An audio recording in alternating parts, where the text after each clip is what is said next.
Imagine receiving a phone call from across Europe. Your sister, who moved to England for a better life, hasn't been heard from in weeks.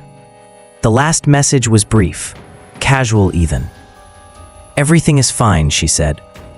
But that was August 28th, 2010. And now, 15 years later, in a quiet garden on Princes Street in Derby, investigators have just made a discovery that would send shockwaves through two countries. Human remains, a murder investigation, 4 arrests, and a mystery that begins with hope, dreams of a new life, and ends with the darkest of secrets, buried just feet beneath where people walked every day for over a decade.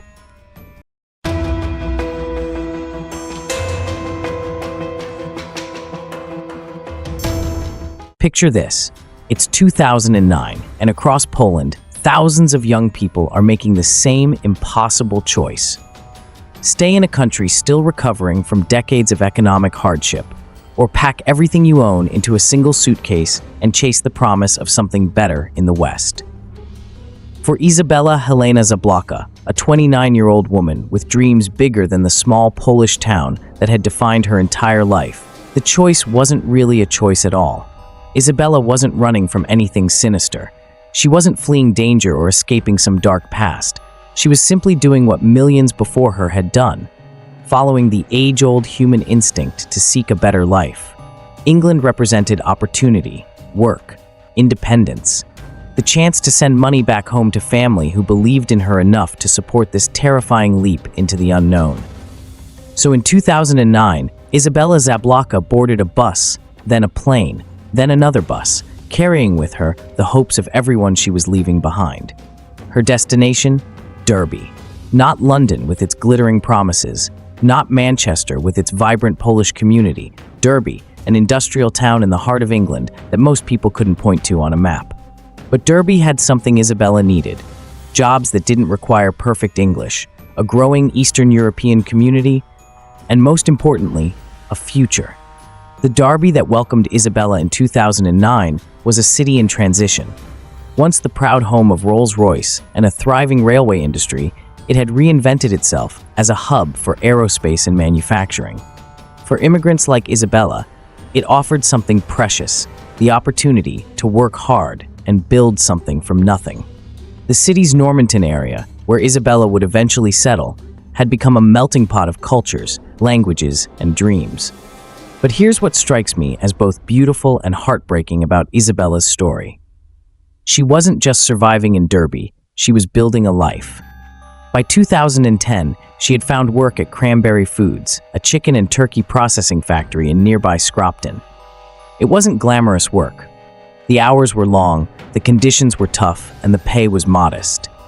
But for someone who had crossed a continent for the chance to work, it represented something precious: independence. I want you to imagine Izabela's daily routine for a moment. Picture her waking up in her small place in Normanton, maybe sharing accommodation with other Polish workers to save money. The morning bus ride to Scropton, surrounded by other immigrants speaking a dozen different languages, all united by the same dream of building something better. The factory floor, where conversation mixed Polish, Romanian, English, and everything in between. These weren't just co-workers. They were her new community, her chosen family, thousands of miles from home. After work, she'd return to Princes Street in Normanton. And this is where our story takes on an almost haunting quality, because Princes Street, the very street where Izabela lived, where she walked every day, where she built her new English life, would become the center of a mystery that would span 15 years. But here's what we don't know about Izabela's life in Derby, and these gaps in our knowledge become crucial as our story unfolds. Who were her friends? Did she have a romantic relationship? What did she do on weekends? Where did she shop for groceries, have her hair done, buy her clothes? Who did she trust enough to confide in when things got difficult? These might seem like mundane details, but in a missing person case, the mundane becomes everything. Because somewhere in those everyday interactions, somewhere in the routine of Izabela's Derby life, lay the seeds of what would happen next. someone knew her well enough to. Well, we're getting ahead of ourselves. What we do know is that by August 2010, Izabela had been in England for over a year.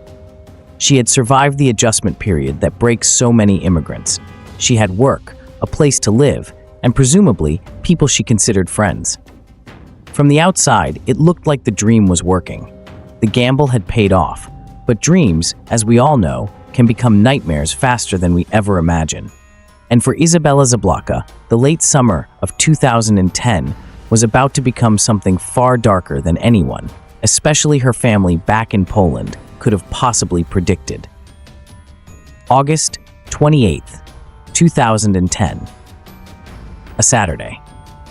Back in Poland, Izabela's family is going about their weekend routines, probably thinking about their daughter and sister who's been living her English adventure for over a year now. Maybe they're preparing Sunday dinner or tending to weekend chores when the phone rings. It's Izabela. Now, I want you to think about this phone call because it's haunting in its absolute normalcy. There was no panic in her voice, no coded messages or desperate pleas for help, no indication that anything was wrong. According to her family, it was just a regular check-in, the kind of call that families separated by hundreds of miles have every week. How are you? I'm fine. Work is good. Miss you. Love you. Talk soon. But here's the thing about last conversations. We never know their last conversations when they're happening. If Izabela's family had known that Saturday evening would be the final time they'd hear their daughter's voice, would they have asked different questions? Would they have kept her on the line longer? Would they have pressed her about details that seemed unimportant at the time? Because that's exactly what happened. August 28th, 2010, the last confirmed contact between Izabela Zablocka and anyone who loved her.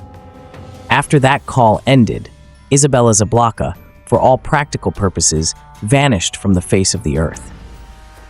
But here's where this story becomes even more tragic. When days passed without another call, her family wasn't immediately alarmed. Young people living abroad get busy. They get caught up in new relationships, new social circles, new routines. Maybe Izabela was working extra shifts at the factory. Maybe she'd met someone special and was distracted by new romance. Maybe she was just living her life. When weeks passed, concern grew. But what could they do from Poland? They didn't have phone numbers for her friends. They didn't know her exact address or the name of her landlord. They knew she worked at Cranberry Foods, but calling a factory in England when you don't speak fluent English and explain that your daughter hasn't called home, it's not exactly straightforward. And this is where the bureaucratic nightmare begins. Because here's a shocking truth about this case. No missing person report was ever filed with UK authorities in 2010. Think about that for a moment. A young woman stops all contact with her family, disappears completely from her life in Derby, and the system designed to protect people like her never even knew she was gone. This wasn't malicious. It wasn't incompetence. It was a perfect storm of language barriers, cultural misunderstandings, and a system that wasn't designed for the reality of modern immigration. Izabela's family tried desperately to find her from Poland. They made calls, sent letters, reached out through whatever channels they could find. But without someone physically in Derby to file a report, to push for investigation, to make noise, Izabela's disappearance fell through the cracks. Imagine being Izabela's mother, lying awake at night in Poland, wondering if your daughter is hurt, scared, or worse. Imagine checking your phone every morning, hoping for a message that never comes. Imagine the slow, crushing realization that something terrible has happened, but being powerless to do anything about it because your daughter is in a foreign country with foreign laws and foreign language barriers that feel insurmountable. But the most haunting part? All the while, life in Derby continued as normal. People walked past the house on Princes Street every day. Children played in the neighborhood. Neighbors chatted over garden fences. The seasons changed from autumn to winter to spring to summer, year after year after year. 15 years. That's how long Izabela's family lived, with not knowing. 15 years of hoping every phone call might be her. 15 years of wondering if she'd started a new life and simply chosen not to contact them. 15 years of considering every possibility except the one that was actually true. Because the truth was waiting. It had been waiting all along, just a few feet underground in a garden in Derby. And it would take 15 years, and whatever happened in May 2025, for someone to finally decide that the secret had been buried long enough. So what happened after that phone call on August 28th, 2010? What filled the hours, the days, maybe even weeks between Izabela speaking to her family and whatever came next? This is where our story enters truly dark territory, because we're about to explore the most chilling aspect of this case, the complete and total erasure of a human being. Let's start with what we know. Derby in late summer 2010 was a city dealing with its own challenges. The economic recession was still biting hard. The Cranberry Foods factory where Izabela worked was struggling. In fact, it would eventually close down entirely. For immigrant workers like Izabela, this was a time of uncertainty. Jobs were becoming scarce. People were stressed, desperate, sometimes making decisions they wouldn't normally make. But here's what's truly unsettling. After August 28th, Izabela didn't just stop calling her family. She stopped existing entirely. She didn't show up for work. She didn't collect her final paycheck. She didn't say goodbye to coworkers. She didn't pack her belongings or settle any debts. She simply vanished. Now, when someone disappears this completely, there are really only a few possibilities.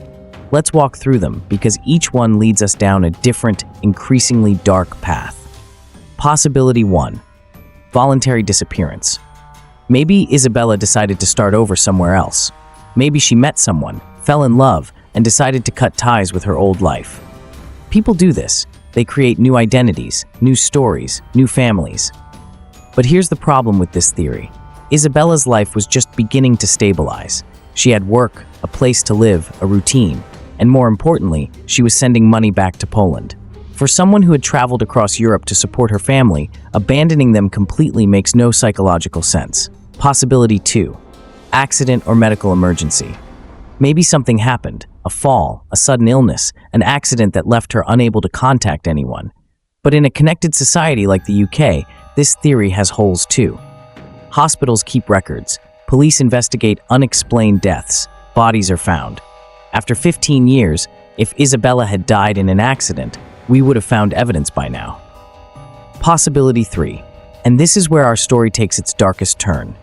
What if Izabela's disappearance wasn't voluntary? What if someone else made the decision about what would happen to her life? Because here's what we know about Izabela's final days that makes this possibility so chilling. She was living in a community where everyone knew everyone else's business. The Polish community in Derby was tight-knit. People looked out for each other, shared information, helped newcomers find work and housing. For someone to disappear completely from this environment without anyone asking questions, that requires either incredible luck or careful planning. And then there's the location. Princes Street in Normanton. Not a busy main road where strangers pass through anonymously. A residential street where neighbors notice things. Where people have routines, where the same cars park in the same spots, where unusual activity gets remembered. For 15 years, people lived their normal lives on this street. Children grew up playing in gardens. Families had barbecues, birthday parties, quiet Sunday afternoons, and all the while, the secret was right there, buried in the garden, waiting. But let's think about the psychology of this for a moment. If someone, or multiple people, were involved in Izabela's disappearance, they had to live with that knowledge for 15 years. They had to wake up every morning knowing what they'd done. They had to walk past that garden, maybe even tend to it, plant flowers, mow the grass, knowing what lay beneath. They had to watch as Izabela's case never made the news because no official report was filed. They had to live with the knowledge that her family in Poland was desperately searching, making phone calls, sending letters, never knowing that their daughter was so close to being found, yet so impossibly far from justice. What kind of person can carry that burden for 15 years? What kind of people can look each other in the eye, knowing they share the darkest of secrets? Because make no mistake, this wasn't a crime of passion that was immediately covered up. This was a secret that had to be maintained, day after day, year after year, for over a decade. And here's perhaps the most disturbing aspect of all. Izabela's disappearance was so complete, so thorough, that it suggests planning. Someone knew exactly how to make a person vanish without trace. They knew which authorities to avoid, which questions wouldn't be asked, which connections wouldn't be made. This wasn't random violence. This was calculated erasure. But secrets have a weight to them. They grow heavier over time. 15 years is a long time to carry guilt, to wake up wondering if today is the day someone talks, someone remembers something, someone decides they can't live with the knowledge anymore. And that brings us to the most important question of all. What changed in 2025? What finally broke 15 years of silence? Was it guilt, fear, a deathbed confession, a falling out among those who knew? Or did someone finally decide that Izabela deserved better than to be forgotten in an unmarked grave?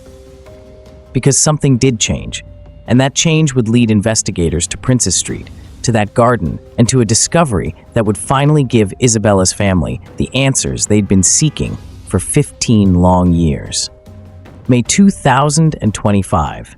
15 years and 8 months after Izabela Zablocka made her last phone call home. Somewhere in Derby, someone picks up a phone and dials Derbyshire police. We don't know who made that call. We don't know what finally pushed them to break 15 years of silence. But we do know that this single phone call would shatter the longest-kept secret in Derby's recent history. The conversation was probably brief. Maybe nervous. Maybe filled with long pauses as the caller wrestled with words they'd kept buried for over a decade. But whatever was said in that call, it was enough to make experienced detectives sit up and take notice. Because within days, Derbyshire police had made a decision that would send shockwaves through the Normanton community. They were treating Izabela Zablocka's disappearance as a murder investigation. Think about what this means.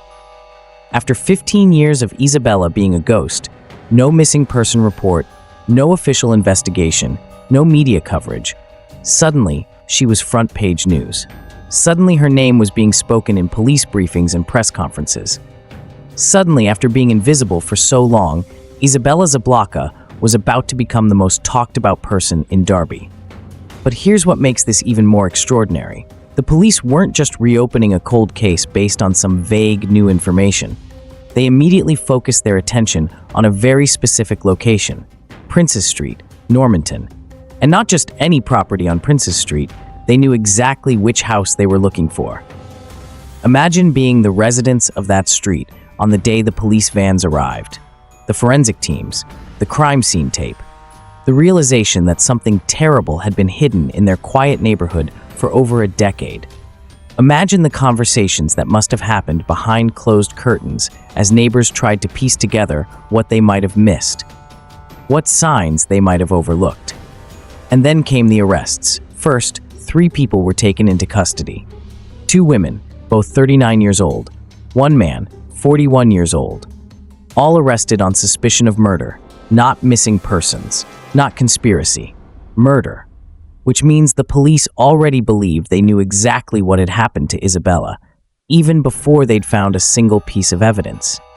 But the arrests were just the beginning, because while these 3 people sat in police cells, forensic teams were doing something that would make this case international news. They were digging up a garden. Picture this scene. Investigators in white protective suits working methodically through soil that had been undisturbed for 15 years.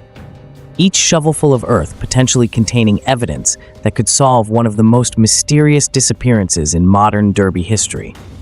The neighbors watching from windows, the media gathering, the growing sense that something momentous was about to happen. And then it did. Human remains, buried in the garden of the house on Princess Street. After 15 years of Izabela's family wondering where their daughter was, after 15 years of her existing only in memories and fading photographs, they had found her. Detective Inspector Kane Martin's words when the discovery was announced were measured, professional, but you can hear the weight of 15 years in every syllable. Izabela's family are at the forefront of our minds following this discovery, and Whilst formal identification has not yet taken place, it is our belief that these remains do belong to Izabela. Imagine that phone call to Poland. Imagine trying to explain to Izabela's family that their daughter, their sister, their loved one had been found, but that she'd been gone all along. That their 15 years of hope, their 15 years of wondering if she might still be alive somewhere, living a different life, had been this, a secret buried in an English garden. But the investigation was far from over, because finding Izabela was only the beginning of getting justice for her. A fourth person was arrested, another 39-year-old woman. Then, one of the original suspects was rearrested. The web of people potentially involved in Izabela's death was growing, and the police were clearly following leads that suggested this wasn't the work of a single individual. And here's what makes this case even more extraordinary. Crime Stoppers immediately announced a £20,000 reward for information leading to convictions. £20,000. That's not the kind of money you offer for a straightforward case. That's the kind of reward you offer when you know there are more secrets to uncover, more people who know more than they're saying.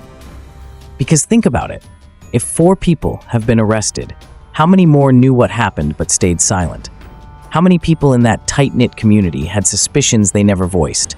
How many walked past that garden over the years, perhaps wondering, perhaps knowing, but never speaking up? 15 years of silence, broken by a single phone call. 15 years of secrets shattered by a few hours of digging. 15 years of Izabela being lost, ended by finally being found. But the biggest questions still remain unanswered. And those answers lie with the people who have been arrested and the community that kept this secret for so long. So here we are, in June 2025, watching one of the most complex murder investigations in Derby's recent history unfold in real time. And the more we learn about the people involved, the more questions arise about what really happened to Izabela Zablocka in August 2010. Let's talk about the suspects, because their ages tell us something crucial about this case. We have 4 people under arrest, 3 women aged 39, 39, and 43, and 1 man aged 41. Now, do the math with me here. In 2010, when Izabela disappeared, these people would have been in their mid-20s to early 30s, prime of their lives. Old enough to make serious decisions, young enough to think they could get away with anything. But here's what's really chilling. At least one of these suspects was rearrested after the discovery of the remains. Think about what that means. The police found enough evidence in that garden, whether it's DNA, personal belongings, or something else entirely, to strengthen their case against someone they'd already detained. And then there's the reward. £20,000 from Crime Stoppers for information leading to convictions. That's not just money, that's a statement. The police know there are more people out there with information. They know this web of silence extends beyond the 4 people they've arrested. They're essentially saying, we know some of you have been keeping secrets for 15 years. Now's the time to come clean. Detective Inspector Kane Martin has been remarkably transparent about what they're looking for. He's specifically appealing for anyone who knew Izabela in Derby, anyone who saw her or spoke to her in July or August 2010. But here's what's particularly interesting about his appeal. He's not just asking about Izabela's final days, he's asking about her entire time in Derby, her friends, her social circles, her routines. This suggests the police believe Izabela's murder wasn't random. It wasn't a case of being in the wrong place at the wrong time. Someone, or multiple people, knew her well enough to get close to her. Well enough to, well, we can only speculate about the exact circumstances. The forensic work alone is going to take months. After 15 years underground, identifying remains and extracting evidence is an incredibly delicate process. DNA analysis, dental records, any personal items that might have survived, it all takes time. But the police seem confident they've found Izabela, which suggests they've already found compelling evidence. But here's what keeps me awake at night thinking about this case: the community aspect. Normanton isn't a huge area. The Polish community there in 2010 was even smaller. For Izabela to disappear so completely, for no one to ask the right questions, for no official report to be filed that required either incredible luck or active participation from multiple people. And now, 15 years later, that same community is watching 4 of their neighbors get arrested for murder. They're seeing their quiet street become a crime scene. They're realizing that for over a decade, they've been living meters away from a buried secret. The investigation is ongoing, and with that £20,000 reward hanging over the community, I suspect more revelations are coming. Because in cases like this, once the silence breaks, it tends to shatter completely. So here we are, at the end of Izabela's story. But really, we're only at the beginning of getting answers to the questions that matter most. What made someone finally pick up that phone in May 2025? After 15 years of silence, what changed? Was it guilt eating away at someone's conscience? A deathbed confession from someone involved? A falling out among those who knew the truth? Or did someone simply decide that Izabela deserved better than to be forgotten in an unmarked grave? And what happened in those final days of August 2010? Was Izabela betrayed by someone she trusted? Did she discover something she wasn't supposed to know? Or was this something even darker, a crime of opportunity that spiraled out of control? The 4 people under arrest, what bound them together in this secret for 15 years? How do you look at each other every day knowing what you've done? How do you attend community events, shop in local stores, live normal lives, carrying that weight? But perhaps the most haunting question of all, how many others knew? In a tight-knit community like Normanton's Polish enclave, how many people had suspicions they never voiced? How many walked past that garden over the years with a nagging feeling they couldn't quite shake? Izabela Zablocka came to England with dreams of a better life. She worked hard, stayed in touch with family, built a routine in a foreign country. She deserved to grow old, to maybe return to Poland one day with stories of her English adventure, to live the life she'd traveled so far to find. Instead, she became a 15-year-old secret buried in a Derby garden. But secrets, as we've learned, don't stay buried forever.